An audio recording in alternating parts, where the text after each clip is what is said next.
Bonjour à toutes et à tous et bienvenue dans le briefing des marchés du vendredi 7 janvier 2022. Avant de débuter, comme d'habitude, je vous laisse prendre connaissance de l'avertissement légal sur les risques.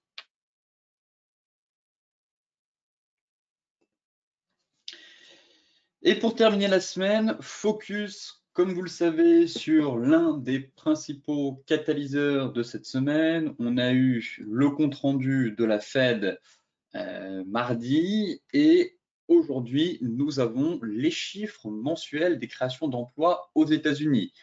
Pareil, c'est un indicateur que la Fed va regarder attentivement, va scruter elle aussi pour justement ajuster derrière sa politique monétaire.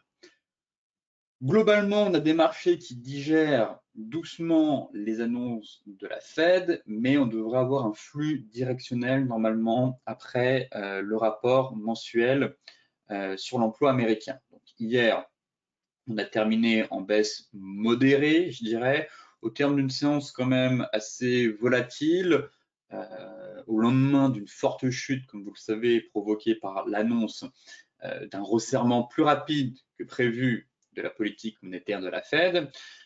Pour rappel, les responsables ont estimé que le marché de l'emploi aux États-Unis était très tendu et que la Banque centrale pourrait devoir non seulement relever les taux d'intérêt plus tôt que prévu, mais aussi réduire son bilan pour maîtriser une inflation galopante.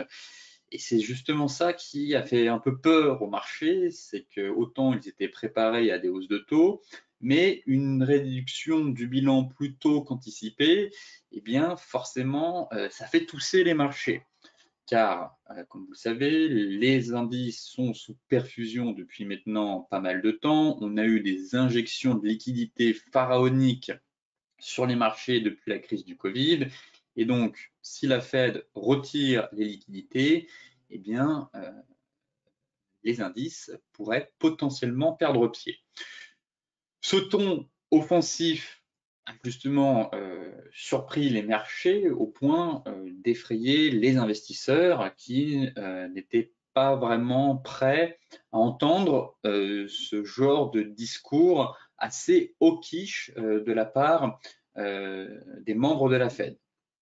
À cela, hier, plusieurs indicateurs mitigés se sont ajoutés à l'aversion au risque, mais maintenant, les investisseurs surveilleront les données sur les créations d'emplois non agricoles aux États-Unis en décembre et aussi les statistiques sur l'inflation de la zone euro en novembre.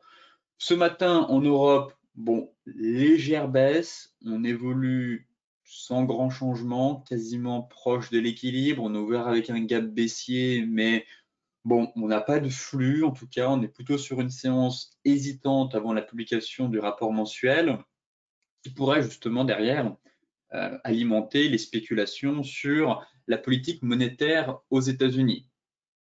Donc, comme les indices américains, globalement hier, les indices boursiers ont terminé dans le rouge en réaction au ton plus restrictif que prévu adopté par la Fed. Donc, on parle de ton assez hawkish, dit faucon.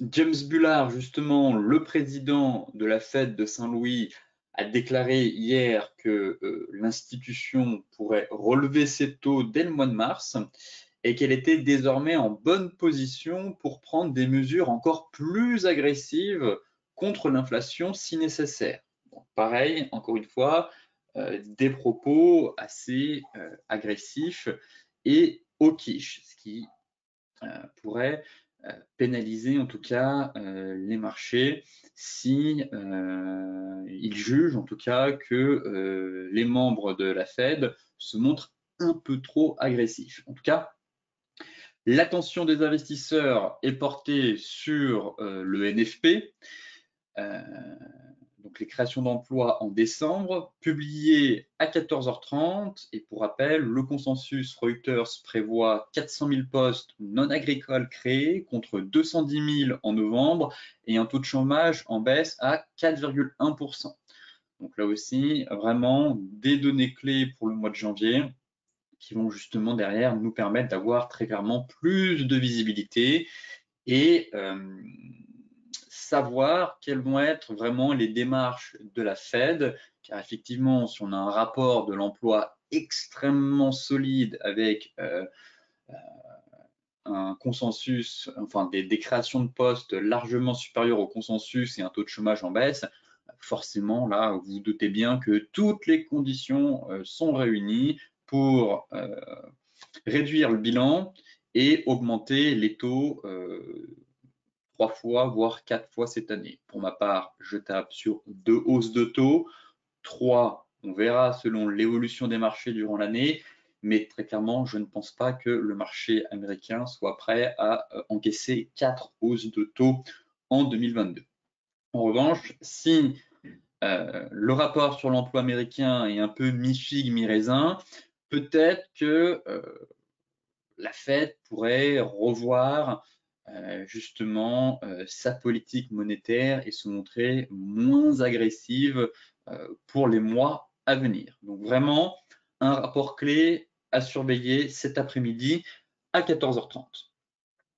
Côté macro, je vais faire l'impasse une nouvelle fois dessus, étant donné qu'il n'y a rien de croustillant à vous partager concernant la macro, à part vous montrer des graphes sur les anticipations de hausse de taux, mais cela, enfin, en tout cas, on l'a déjà vu et je vous l'ai déjà expliqué, donc rien de nouveau, ou parler de resserrement de politique monétaire. Il n'y a pas de graphique macro très pertinent. En tout cas, je n'ai pas de graphique macro pertinent à vous présenter aujourd'hui. Donc, je fais l'impasse dessus et on passera un peu plus de temps sur la partie technique pour analyser et décortiquer les graphiques. Alors, concernant le CAC, balle au centre, toujours sur le CAC 40. La bougie hebdomadaire va m'intéresser, du moins la clôture, étant donné que ici on est quand même sur un début d'étoile filante à surveiller en clôture, mais ça pourrait potentiellement marquer la fin de la hausse à court terme. On a le NFP cet après-midi, pas de précipitation. En données daily, pour moi, c'est neutre. Mais peut-être que les vendeurs tentent de sortir du bois et de tenter quelque chose. Car effectivement, pour rappel, on a le gap hebdomadaire, qui est aussi un gap mensuel, qui est aussi un gap annuel. Donc, comme je vous le disais, ce gap va être fermé. C'est juste une question de temps maintenant. Mais là, très clairement, il y a un objectif à aller chercher vers les 7160 points environ. Donc, attendons la clôture hebdomadaire. Mais en tout cas, actuellement, je note une étoile filante en cours de formation. Maintenant, en données daily, vraiment une balle au centre, dans le sens où le marché n'a pas envie d'aller plus bas et pourtant on dirait allez, on y va une bonne fois pour toutes, on comble le gap, on regarde si on se stabilise et puis derrière on repart. Ma stratégie n'a pas changé, je trouve que la zone de vente idéale selon moi reste et restera la zone 7485, 7530. Un niveau à venir chercher. Maintenant, quand ça, je ne sais pas. Peut-être cet après-midi ou en début de semaine prochaine ou dans plusieurs semaines. Mais là, c'est un objectif. Si le marché part à la baisse, à venir chercher. En tout cas, un gap annuel qui sera forcément comblé. Si on comble ce gap ici, sans bougie flux, en descendant un peu en dents de scie, forcément derrière, ça va être un niveau qui va m'intéresser pour payer le CAC 40 et chercher des achats pour derrière déclencher une nouvelle jambe de hausse vers ce niveau-là. À court terme, en données 4 heures, ça reste haussier pour l'instant. On est sur repli. Donc là, j'ai hâte de voir la clôture 4 heures et voir si la Kijun va soutenir les cours. Auquel cas, effectivement, si on clôture sous Kijun, bon, tout porte à croire qu'on pourra aller chercher le gap ici. Pour moi, il y a vraiment une cible et un trade facile à faire, c'est le comblement du gap. Maintenant, aucune raison de se précipiter et il conviendra d'attendre la publication du rapport sur l'emploi à 14h30. ça donnera justement un peu plus de visibilité et logiquement, on devrait avoir un flux directionnel. Donc, soit on repart pleine balle en direction du nord, soit effectivement, on poursuit sur cette dynamique en place depuis mercredi à court terme baissière et dans ce cas-là, on ira chercher notre gap. Maintenant, en données horaires, pas grand-chose à dire, effectivement. Ça reste aussi toujours des plus bas, des plus hauts, de plus en plus hauts. Et en données 15 minutes, la formation d'une divergence haussière à court terme.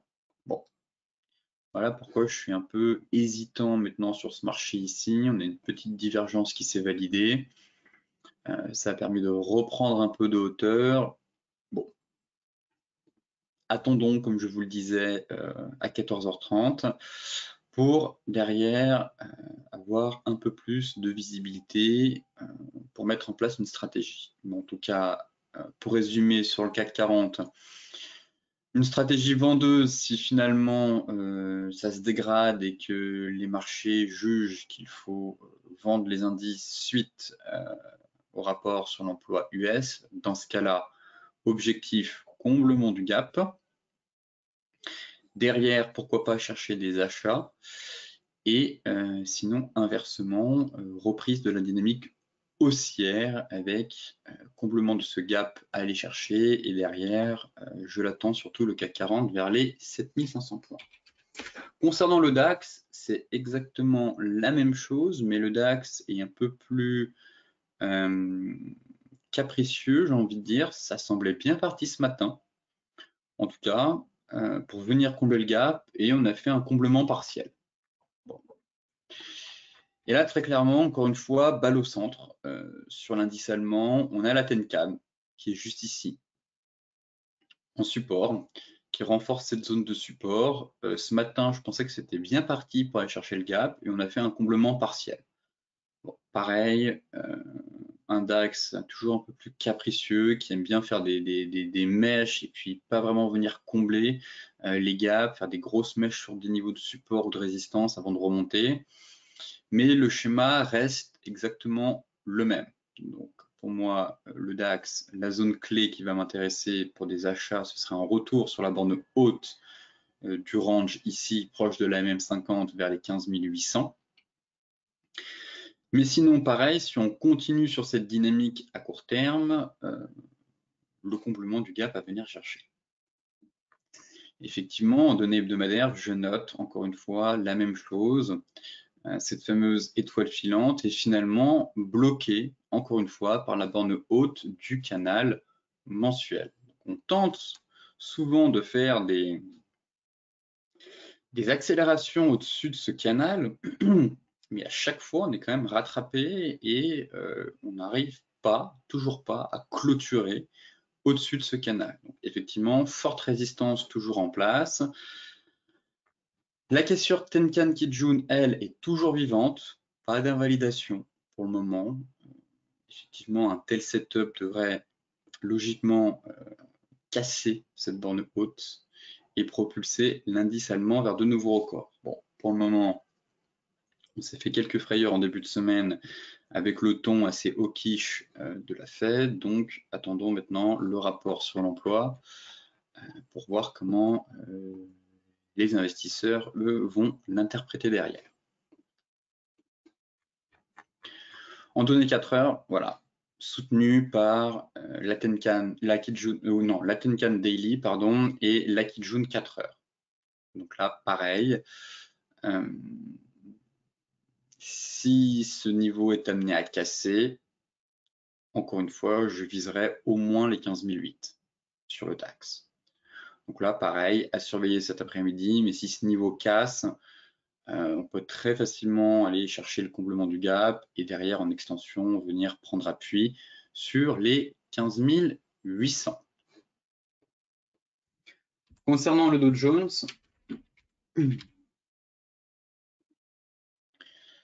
le Dow Jones, eh bien, nous avons toujours l'étoile du soir qui est en place. Effectivement, c'est une bougie de retournement baissière. Certains me parlaient ici d'un triangle. pourquoi pas. Il n'est pas parfait non plus, surtout sur cette jambe de baisse là, mais bon, il ressemble étrangement à celui du CAC 40 aussi.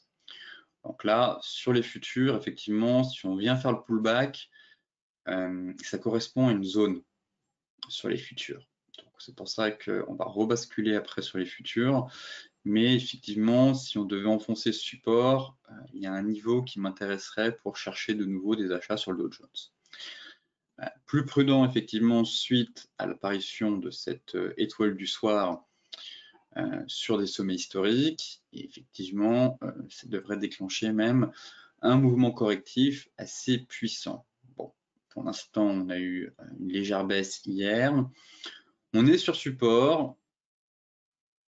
Malheureusement, on a le NFP à 14h30 et c'est un peu périlleux de mettre en place un plan de trading sans connaître la direction à venir des marchés. Enfin, en tout cas, sans connaître la réaction à venir des marchés. Je n'ai pas de boule de cristal, donc plutôt des niveaux à surveiller aujourd'hui, des zones d'intervention où on pourrait se positionner sur signal, mais pas d'anticipation avant la publication du rapport. Voilà. Effectivement, on a une belle zone ici qui pourrait m'intéresser. Donc, si on bascule sur les futurs, je vais juste voir la bougie weekly. Bon, la bougie weekly, pareil, un peu une étoile filante, mais comme sur le DAX, comme sur le Dow Jones, ce gros setup haussier qu'on a eu ici, normalement, c'est pas pour aller chercher 500 points. Vraiment sur un setup assez important, sur une unité de temps en tout cas élevée. Et donc, on devrait aller chercher normalement un peu plus haut. Néanmoins, tout est possible. Et comme je vous le disais, difficile d'anticiper à l'avance la réaction des marchés avant le rapport sur l'emploi américain.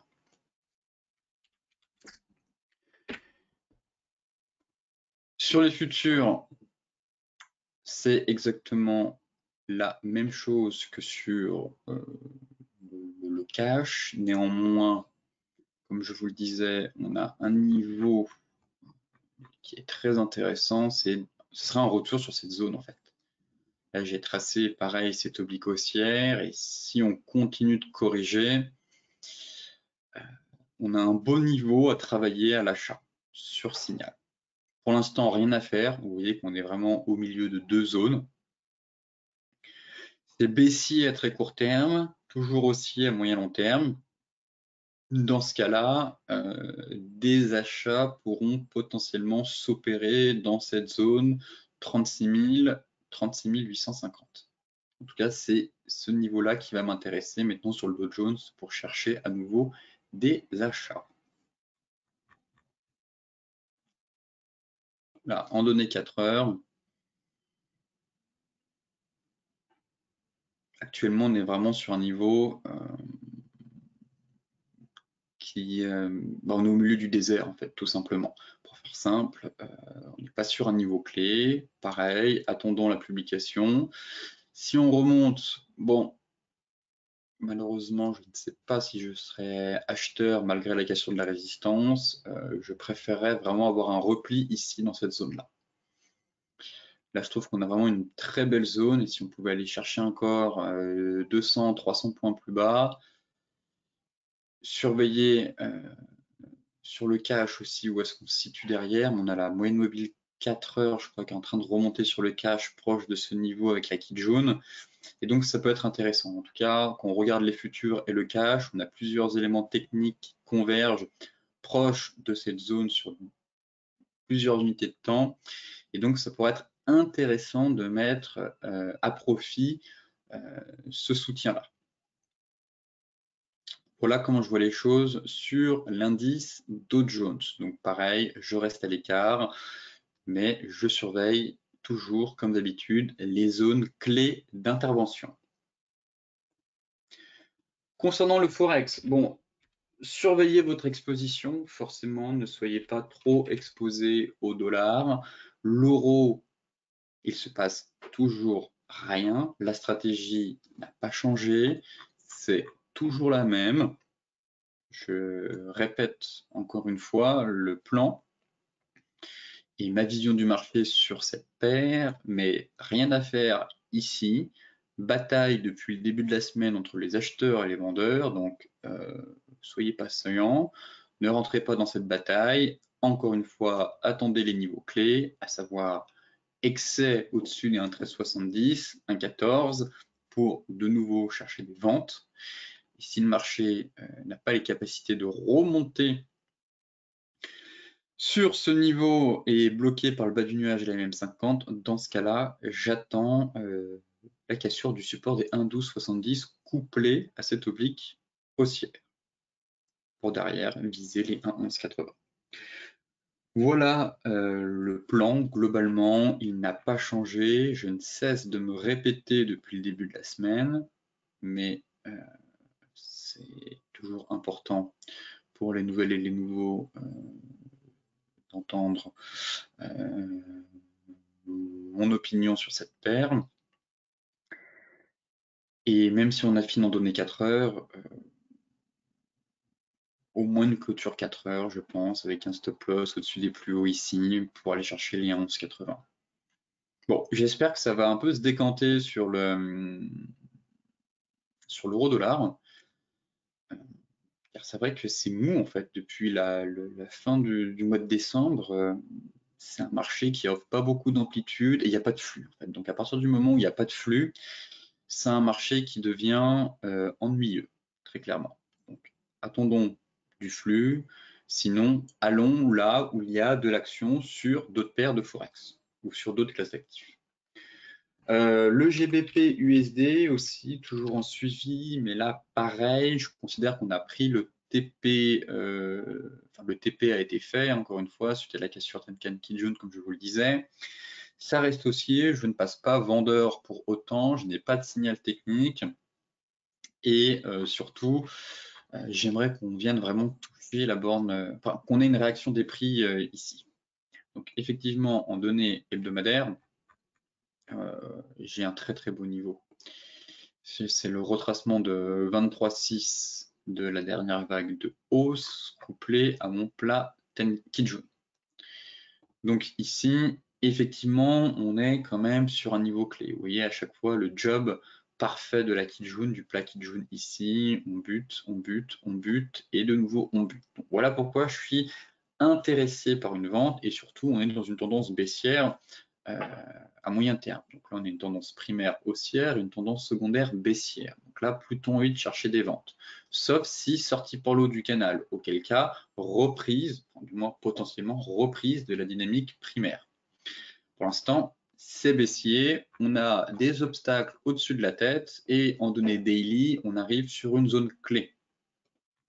Effectivement, on a eu un petit pendu ici, mais ce n'est pas assez significatif, selon moi, pour vendre le marché. En parallèle, on a le rapport sur l'emploi américain. Donc, on fait du trading, pas du casino. On attend des signaux ou au moins on laisse retomber la poussière, que le marché puisse digérer un peu ces annonces. Et derrière, en fonction du flux, eh bien, on se positionne soit à l'achat, soit à la vente.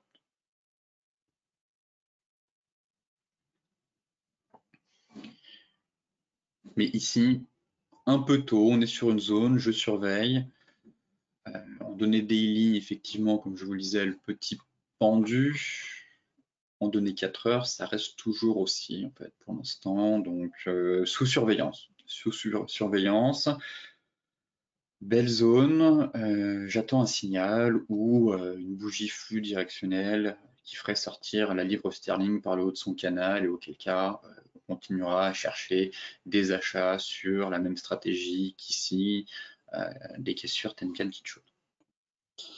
On a fait l'euro-dollar, la livre sterling face au billet vert, l'AUD-USD puisqu'on a un plan là-dessus qui est en place.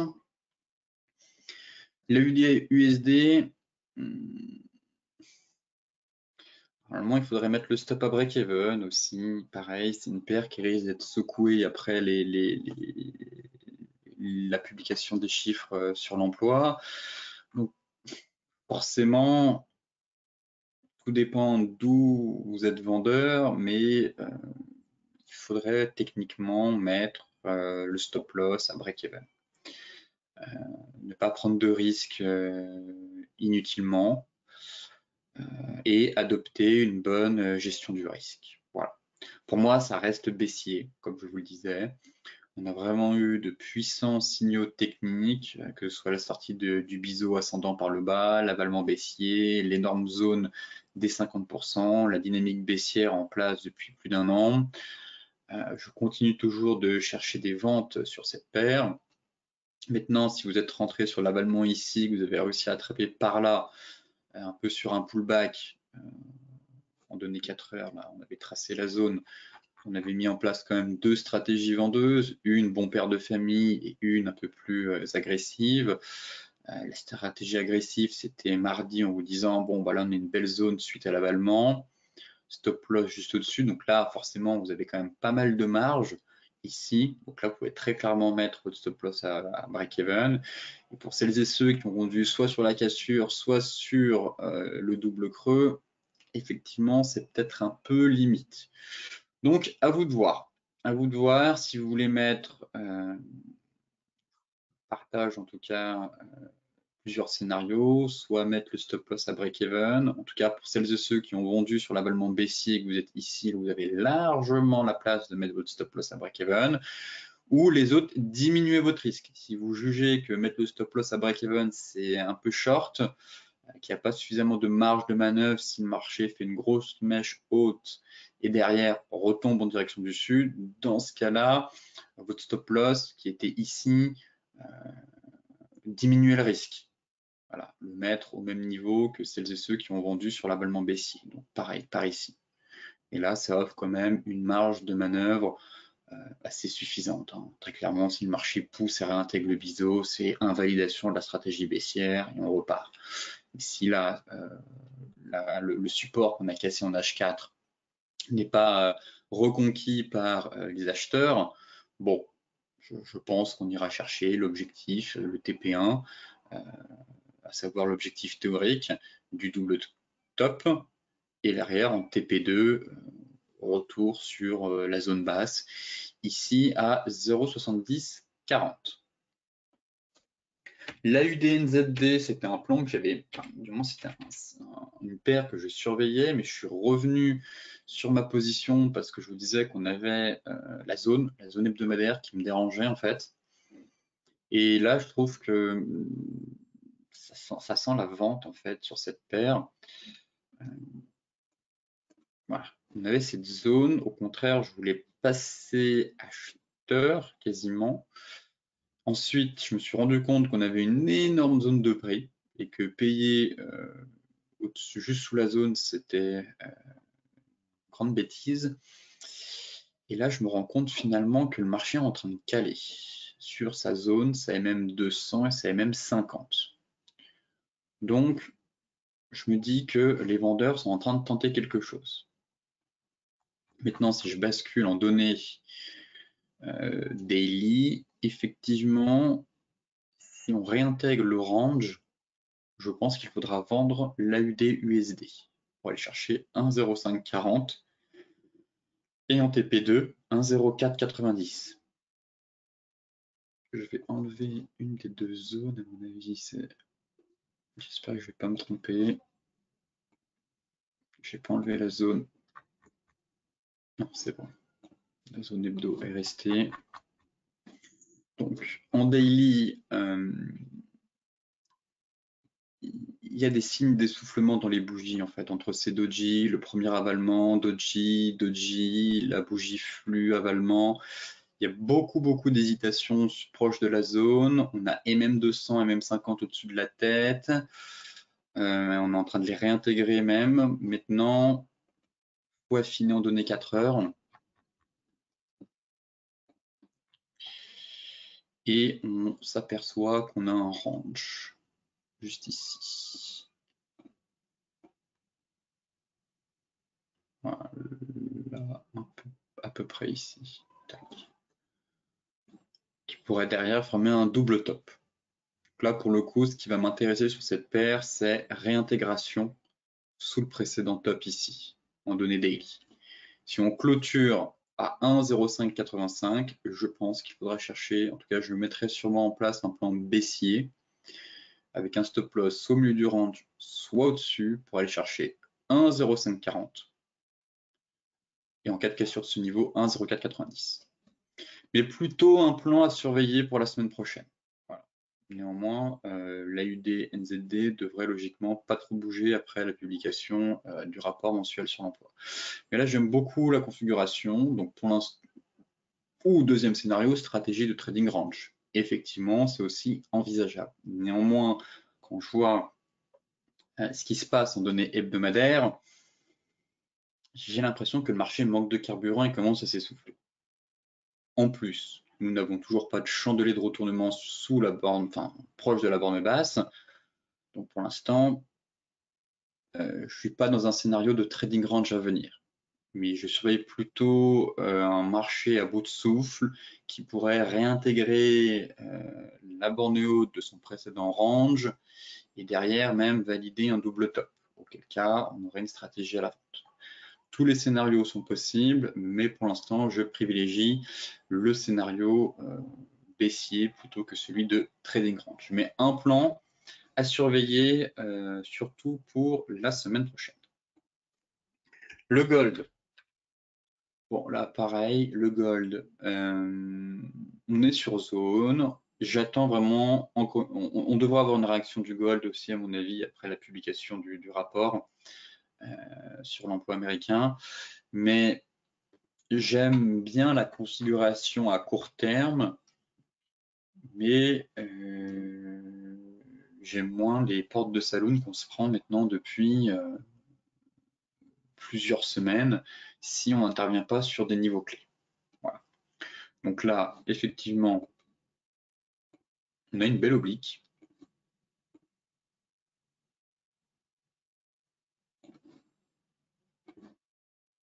Voilà, on a une belle oblique.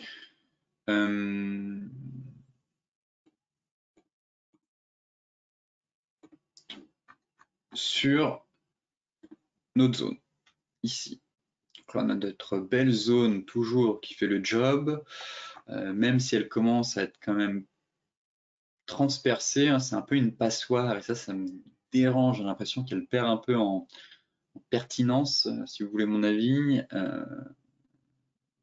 Après, on est dans un range en fait, donc elle ne joue pas vraiment son rôle de zone de polarité et vous voyez qu'on voilà, on a l'impression que c'est un peu un gruyère, qu'elle se transperce facilement. Bon, néanmoins, je ne peux pas non plus ignorer cette zone de prix.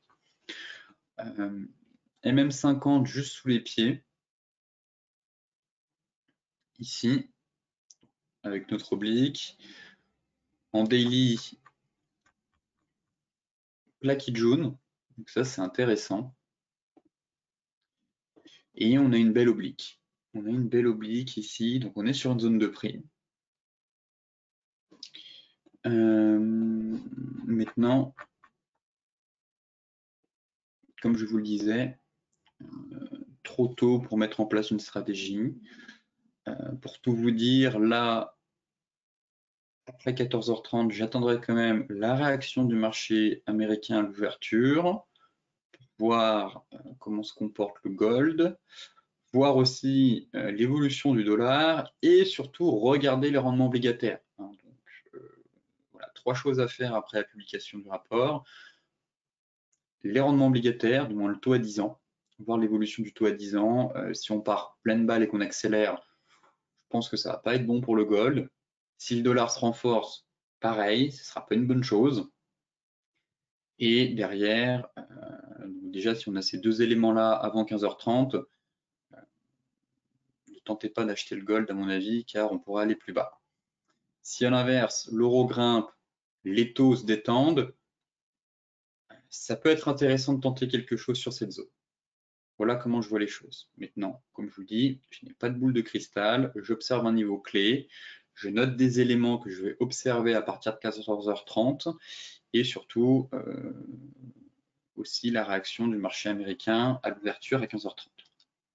Néanmoins, effectivement, on se situe sur une zone, un beau niveau clé, mais j'attends la fin du catalyseur pour avoir un peu plus de visibilité derrière. Le Brent, bon, mise à BE du stop loss.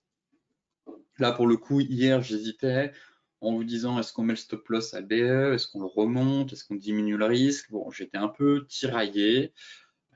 J'hésitais, je vous disais que j'aimais bien le break ici de l'ancien sommet, surtout avec une bougie flux directionnelle. Néanmoins, j'estimais qu'on n'avait peut-être pas suffisamment de marge, que c'était peut-être un peu juste, que j'avais peur que ça retombe avant de repartir. Mais là, ça me plaît. On poursuit le mouvement, ça s'essouffle pas, donc très clairement, mise à BE du stop loss directement, comme ça on ne peut plus perdre, et ça peut être judicieux de prendre quelques bénéfices. Voilà.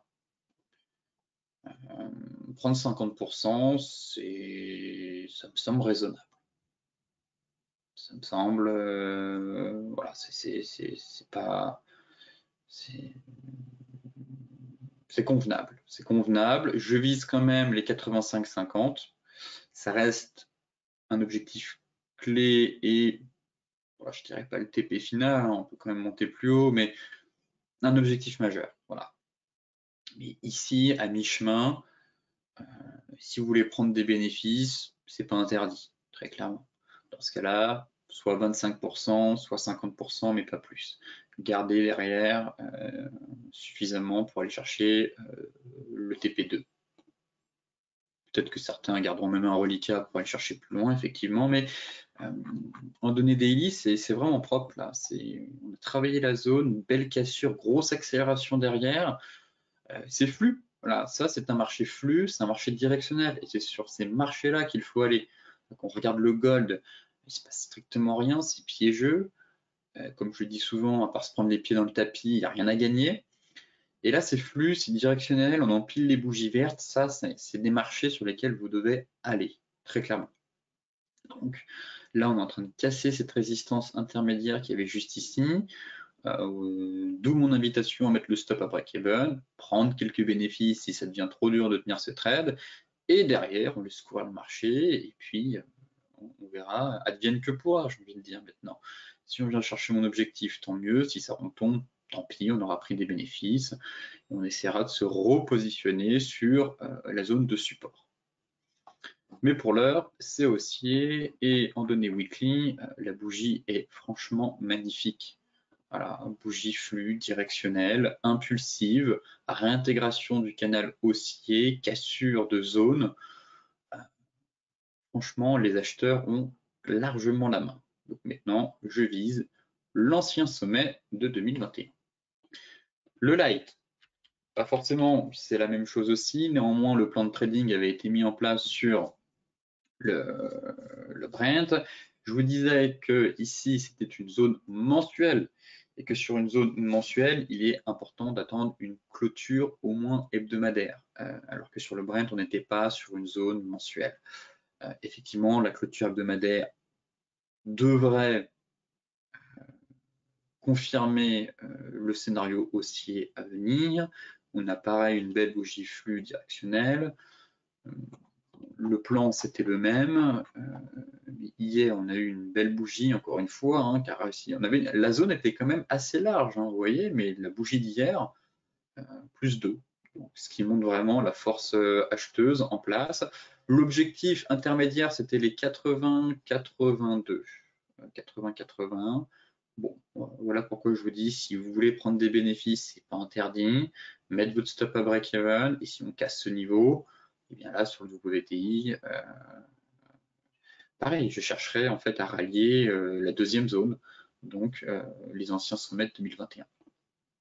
Mais sinon, c'est un copier-coller du Brent. Enfin, là, actuellement, depuis fin novembre, la dynamique est exactement la même sur le Brent que sur le WTI. On a eu l'orange, sorti par le haut, pullback, bougie 4 heures, flux directionnel impulsive. Derrière, ça casse. Les acheteurs prennent la main. C'est vraiment propre. Voilà. Là, c'est du flux, c'est du directionnel. C'est des marchés comme ça dans lesquels il faut se positionner. des marchés assez, je dirais pas faciles à trader, car le trading n'est pas facile, mais qui ne sont pas piégeux au moins. Les crypto-monnaies, pour terminer, donc là clairement c'est comme d'habitude, du moins en ce début de semaine, enfin durant cette semaine, la débandade. On a fait un trou d'air ce matin sur le Bitcoin, on a accéléré à la baisse, on est venu taper la zone. Bon, est-ce que pour autant il faut faire tapis sur le Bitcoin et passer full à l'achat? Je ne suis absolument pas convaincu de cela. C'est baissier, ça se dégrade. On a une sortie de range par le bas. Si je reporte l'objectif théorique, ça me donne bizarrement les... pas tout à fait. Ça me donne 38 000 $. J'ai un objectif plus bas à 36 000, qui reste l'objectif de la divergence mensuelle. Pour rappel, je m'attends une année de range pour le BTC en 2022. En tout cas, on est bien parti. Je pense que un range pourrait se mettre en place. Voilà. Donc là, on a eu la divergence qui est haussière. Le milieu de range, il était ici à 44 000. On est en train de l'enfoncer. Donc, rotation complète des prix à venir. Voilà. Je vise le niveau des 50. En tout cas, c'est l'objectif théorique des divergences. À court terme, on va avoir des rebonds, ça c'est sûr. Mais sur une stratégie de long terme, est-ce que, comme je vous le disais, payer les dips en se disant chouette, c'est les soldes, je paye le dip, mais n'oubliez pas que pendant les soldes, on a plusieurs démarques. Hein. Donc, on peut avoir des démarques à 36 500 comme à 30 000. Et donc, autant attendre la dernière démarque et avoir celle à 30 000 plutôt que celle à 42 000. Voilà. Donc ça, c'est ma façon de voir les choses à moyen long terme. Maintenant, à court terme en trading, et effectivement, des rebonds vont s'opérer. Et là, la réaction a quand même été immédiate sur la zone des 41 000. Alors, on a une belle zone de polarité, on est venu la toucher, on pourrait rebondir, mais pour l'instant, des plus hauts et des plus bas de plus en plus bas en fait. Donc là, un moins de reconquérir les 45 000, je garde en tête que la divergence mensuelle est activée et qu'elle plaide pour un objectif théorique à 36 000. Maintenant, si on est dans un range et qu'on fait une rotation complète des prix, je n'exclus pas un retour à 30 000 et une année 2022 dans un range. Un méga ping-pong entre 30 000 et 61 000 $. Voilà, un scénario quand même à garder en tête. Pour l'heure, c'est baissier. Si certains ont tenté des achats, très bien. Dans ce cas-là, viser la zone haute. Si elle casse, bon, eh ben, on refera le point. Si elle ne cède pas, eh bien, les vendeurs à court terme gardent la main avec des plus hauts et des plus bas de plus en plus bas. Et si derrière le support des 41 000 $ cède sous la pression vendeuse, eh bien, on ira chercher l'objectif théorique de la divergence. Si ce niveau-là casse, puisqu'il correspond à la Kijun mensuelle, eh bien, retour sur les 30 000 $. L'Ethereum, forcément, c'est la même chose. On a fait quand même une sacrée dégringolade depuis mercredi, quasiment pas loin de 1 000 $ en l'espace de 3 séances. On va pas se mentir, ça se dégrade la dynamique. Ça se dégrade. Et comme je vous le disais, ce setup-là m'invitait à la prudence dès le début du mois de décembre. Néanmoins, il fallait attendre la clôture mensuelle et elle n'est pas convaincante, cette clôture mensuelle. Elle n'est pas convaincante du tout, bien au contraire, c'est baissier, on a cassé le plus bas ici et on a activé la divergence. Donc pareil, un objectif théorique selon cette divergence à 2480. Est-ce qu'on va y aller? Je ne sais pas. Il n'y a pas de boule de cristal, juste des backtests que j'ai pu effectuer avec les divergences Et généralement, le taux de succès qu'on a sur les cryptos et surtout le retracement des 50%. Pour vous donner un petit exemple ici, on avait Solana. Solana, toutes les cryptos ont formé des divergences en fait. On avait Solana ici, regardez-moi cette belle divergence. Pareil, je la surveillais, je me disais, bon, ça paraît beaucoup, hein, les 50%. Mais on a fait les 50%. Voilà, l'objectif a été atteint. Solana et sa divergence baissière sur RSI en données hebdomadaires. Les 50% de la dernière vague de hausse ont été faits. Donc là, on est sur un niveau clé maintenant sur cette crypto-là. Bon, bah, on peut toujours aller plus bas maintenant, mais l'objectif théorique a été fait. Donc, sur l'Ethereum, maintenant, normalement, je vise à peu près ce niveau-là si la zone cède une nouvelle fois. Donc là, on est sur une grosse zone clé, effectivement. Il y a un beau niveau, 50% de la dernière vague de hausse intermédiaire. Hein. En mensuel, je prends toute la vague de hausse. Ici, en hebdomadaire, je prends la vague de hausse intermédiaire. Donc, on est sur le niveau des 50%. Dans un canal baissier, si ça casse, on ira chercher les 61,8. Et si ça casse, on ira chercher mon objectif théorique à 2545. Et pareil, c'est le plat qui jaune. Pour autant, ça restera haussier en données mensuelles. Mais peut-être que le marché a besoin de purger un peu, de corriger, de revaloriser aussi certaines cryptos qui sont peut-être montées un peu vite, un peu haut, un peu fort, un peu tôt même. Et donc, de revaloriser ce marché, de faire un bon nettoyage, de dégager tous les shitcoins et peut-être de faire le tri, d'être plus sélectif aussi sur certaines cryptos. 2021 fut l'année de la DeFi, des NFT et des métaverses. Et donc en 2022, d'autres thématiques vont naître. Et ces thématiques-là vont porter les futurs projets de demain. Donc, c'est pas la fin du monde, même si on va à 2545, mais il faudra être sélectif sur les cryptos, revenir peut-être sur les grosses un peu plus tard et être à l'affût des opportunités sur les nouvelles thématiques qui vont naître sur cet écosystème en pleine ébullition et en pleine croissance. Donc voilà mon avis sur le BTC et son range à venir, l'Ethereum et sa correction, même si on attend la version d'Ethereum 2.0.